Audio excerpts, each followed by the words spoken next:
Hello wrestling fans, the Wrestling Wizard here and welcome to another video. So, fingers crossed, toes crossed, that WWE Creative are seemingly planting the scenes for a future rivalry between The Fiend and, of course, Roman Reigns.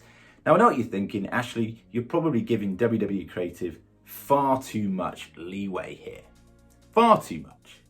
Because let's face it, they're not doing the greatest job creatively on Raw.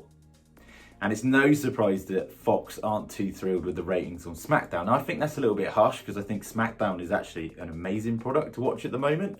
There's a lot of character development going on there. And I think it's night and day the difference between the two brands in Raw and SmackDown at the moment. Personal opinion. Now what do I love about the potential rivalry that could be coming up in the future? Well, I love it when it actually makes sense. Bray Wyatt has history with Roman Reigns. They've had a rivalry in the past. And of course, more recently, Roman Reigns returned as a monster heel, attacked The Fiend, and of course, took the belt from The Fiend. Now, regardless of them protecting The Fiend, obviously not getting pinned to lose the belt, The Fiend never forgets, and he won't forget. And they were quite clever with a clip that I have actually mentioned in another video, but there was a scene where like Alexa Bliss went past Roman Reigns with the belt alongside Paul Heyman and gave him like this evil glance and stare, as if to say, look, I'm absolutely disgusted by you, repulsed by you, and I haven't forgotten what you've done.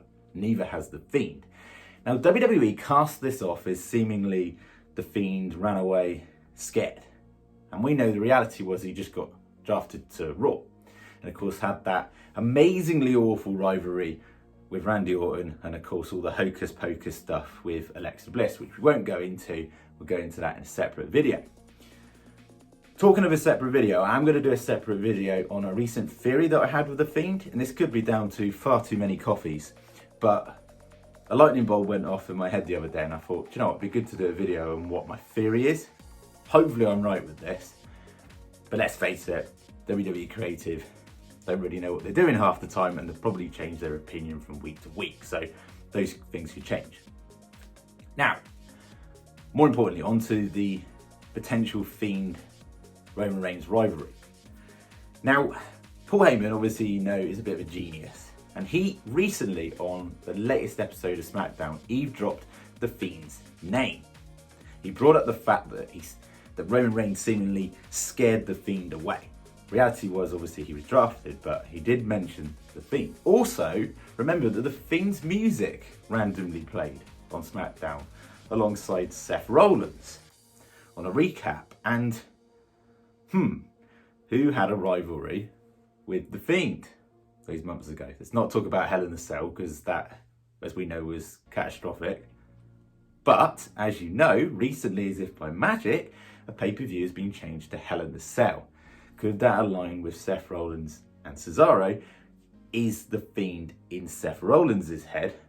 Why is The Fiend suddenly getting brought up from Paul Heyman? Is there a link? Now, as you saw on SmackDown as well, if you watched it, well, talk about an attack. Seth Rollins absolutely snapped and absolutely annihilated Cesaro and seemingly wasn't in control of his emotions. Now, what does that sound familiar to? Bray Wyatt, Firefly Funhouse version, and The Fiend not being able to control his emotions. And I thought this was really clever because The Fiend and Seth Rollins have history, and if The Fiend is seemingly controlling Seth Rollins, then it's a great link. Now I'd love if this eventually sets up to a short-term rivalry between Seth Rollins and Roman Reigns, and then they can incorporate The Fiend in somehow. Again, I'll go through that in a separate video. But it seems now they're talking about it. And that gets me excited, I've got to be honest. I really would like to see a Roman Reigns Fiend rivalry. And I think it's the only real way that they could potentially save The Fiend. Now they've got to be careful. As with the whole Aleister Black return, coming back and targeting Big E Langston. Again, I'll do a video on that. You've got to be careful when you're putting two wrestlers up against one another that either or losing could affect the character, because you cannot see right now Roman Reigns taking a loss. You can't. I just can't see it. Like, he's so strong and powerful at the moment. Who's going to come in and take a win away from Roman Reigns? kind of loses the aura that he's got at the moment as this unstoppable heel monster. Same point, if Fiend was to lose in that rivalry, that would literally destroy the Fiend. So if the Fiend were to go over Roman Reigns at a later date, you know, that's going to really get people, you know, back up. And let's be honest, like, the Fiend isn't destroyed. You know, there is ways they can bring him back. It does seem like he's so damaged at this point, but look, there are a significant amount of people that still love the Fiend. People would love the Fiend Roman Reigns rivalry. And of course, you know, people will forget. If they suddenly put the belt back on him in the future, like, people will forget. So there is hope.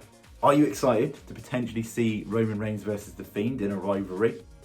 Do you think it was a coincidence that Paul Heyman eavesdropped him? Do you think there's any link with the Fiend and Seth Rollins? What's your thoughts and opinions? Be awesome to hear in the comments section.